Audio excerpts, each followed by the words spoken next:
ecosystem partner is Martin Aitken. Now, Martin Aitken our accountants are based here in Glasgow, but they've got big reach. And Mark, hello, Mark, how are you? Hi there, Andrew. I'm fine. How are you? Excellent, great, and I'd love for you, Mark, just to say a little bit. I think you've got some interesting comments to make, and over to you to do so. Thank you. Thanks very much. I'll just move on to a slide, please. Yeah, I just say that I've really enjoyed this morning. Lots of interesting companies and pitches, excellent ideas everyone has.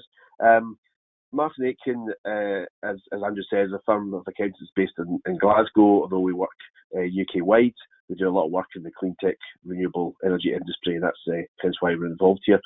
I just want to say a few comments. I guess a lot of the last 6 weeks for me has been dealing with clients and companies, government support they can get to get through the current crisis in terms of loans and grants, etc. So I thought it would be topical just to cover a couple of the more recent developments there, particularly that might be relevant to this type of audience. Just going to run through these. The Future Fund was announced by the government in terms of trying to support companies that are driving innovation. Not brand new companies, ones that have raised $250,000 in the last 5 years. We have to qualify, but they will potentially give convertible loans up to $5 million. So they will be convertible to equity effectively within 3 years, or when there's a future funding raise.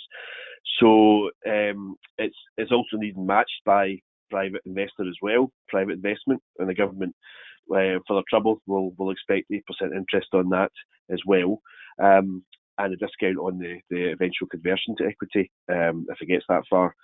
It's received quite lukewarm kind of response from the industry. The commercial terms of that support are not seen as particularly commercially viable, and certainly many people have said they wouldn't be accepted in normal times.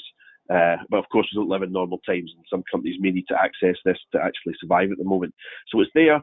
I think there could be some refinements to this because it'll be announced over this month. So we could get some improvements to it, but it's there for people who want to look at it. Innovate UK, which is mentioned earlier, is the kind of government body that supports research and development in the UK, among other things.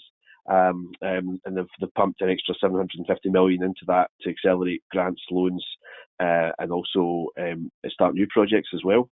So that's welcome. The bounce back loans, which opened this Monday to capture some of the businesses which weren't covered by the other earlier support, can give loans of up to 50,000 maximum. With, it seems, fairly light criteria.